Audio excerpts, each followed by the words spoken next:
ఆధ్యాత్మిక క్షేత్రంగా మారిన ఎర్రవల్లికి సాధారణ భక్తులే కాదు ప్రముఖులు కూడా పెద్ద ఎత్తున తరలివస్తున్నారు. అన్ని రంగాలకు చెందిన వారు వచ్చి పూజా కార్యక్రమంలో పాల్గొంటున్నారు. తొలి రోజు యాగానికి హాజరైన గవర్నర్ నరసింహన్ దంపతులు ఇవాళ కూడా వచ్చారు. ముఖ్యమంత్రి కేసీఆర్ స్వయంగా వారికి ఘనంగా స్వాగతం పలికారు. ఎన్సీపీ అధినేత శరద్ పవార్, తమిళనాడు గవర్నర్ రోషయ్య కూడా యాగంలో పాల్గొన్నారు. సుప్రీంకోర్టు న్యాయమూర్తి జస్టిస్ ఎన్వి రమణ కుటుంబ సమేతంగా ఎర్రవల్లి చేరుకున్నారు. ముఖ్యమంత్రి దంపతులు పూర్ణ కుంభంతో ఆయనకు స్వాగతం పలికారు.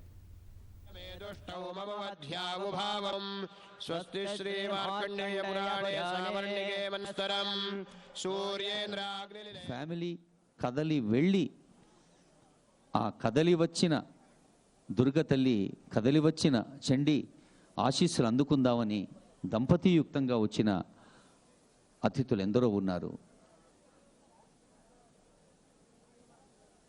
వారందరికీ వేద పండితుల ఆశీస్సులు, అమ్మవారి దీవెనలు, మన ముఖ్యమంత్రి గారి ఆత్మీయ సత్కారం.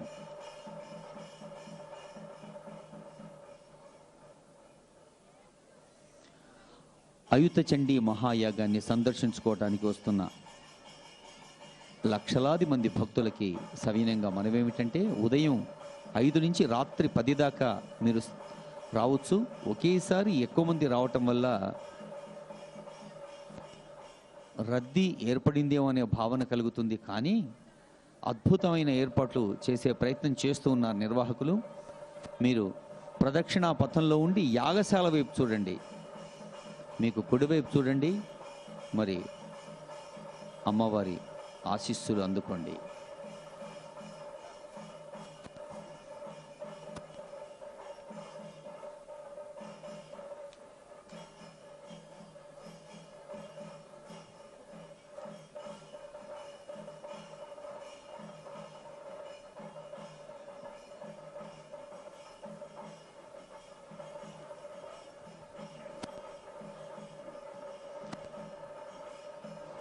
ప్రతిరోజు ఉదయం 5 గంటల నుంచి రాత్రి 10 దాకా నిరంతరంగా సాగుతున్న ఈ శ్రీ అయుత చండీ మహాయాగ నిర్వాహకులైన ముఖ్యమంత్రి దంపతుల్ని అభినందిస్తున్న వారు,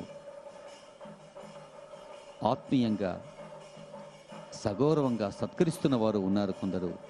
వారికి సైతం ఈ వేదిక ఒక ఆధ్యాత్మిక పూనికగా మారింది.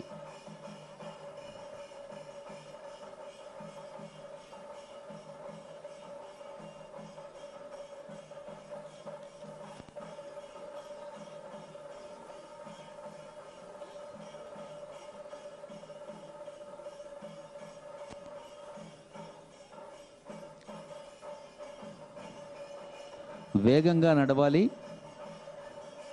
చల్లని తల్లి చూపులు ఉండాలి అంటే మీరు చల్లగా మెల్లగా కాదు, వేగంగా నడవాలి.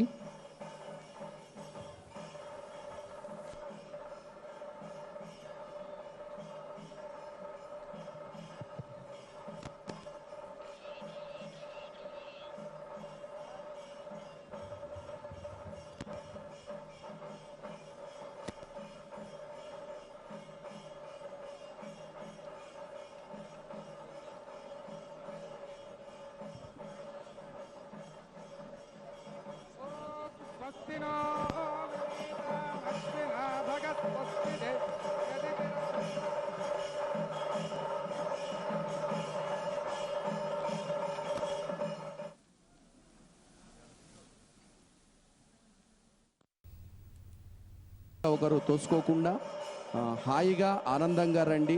యజ్ఞం ముగయలేదు, పూర్తి కాలేదు.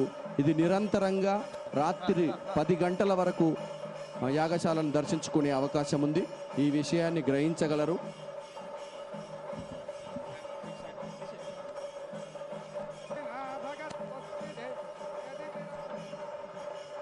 పెద్దలు సుబ్బరామరెడ్డి గారిని అందరినీ, హలో సువాసినీస్ అండ్ కుమారి, and to enter into the Yagashala, they are going to be worshipped as symbolic to the goddess.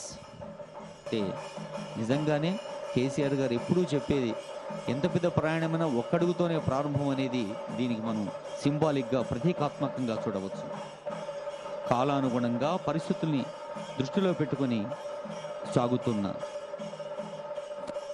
మంత్రాలు, కర్మలు, యాగ యజ్ఞాలు వీటన్నిటినీ మనకు అనుగుణంగా మార్చుకోవాలి అంటే, సమృద్ధిమైన జీవితాన్ని ఏర్పరచుకోవాలంటే శ్రద్ధతో సాగాలి. యాగాలు వేదకాలంలో ముఖ్యమైన ఆరాధనా విధానాలని మనకు తెలుసు.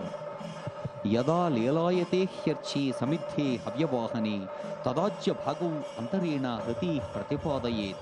యాగం అనేది ఒక అద్భుతంగా సాగుతున్న దృశ్యం. మరి భూమి మీద సజ్జనుడిగా జీవించటం కోసం, మన ఒక మంచి జీవిత లక్ష్యం కోసం ఇలాంటి సత్కార్యాలు చేస్తూ అని కవయో యాన్యపశ్యం స్థాని త్రేతాయాం బహుధా సంతతాని దారిద్ర్య దుఃఖ భయహారిణి కాత్వదన్యా సర్వోపకారకరణాయ సదార్ద్రచిత్త.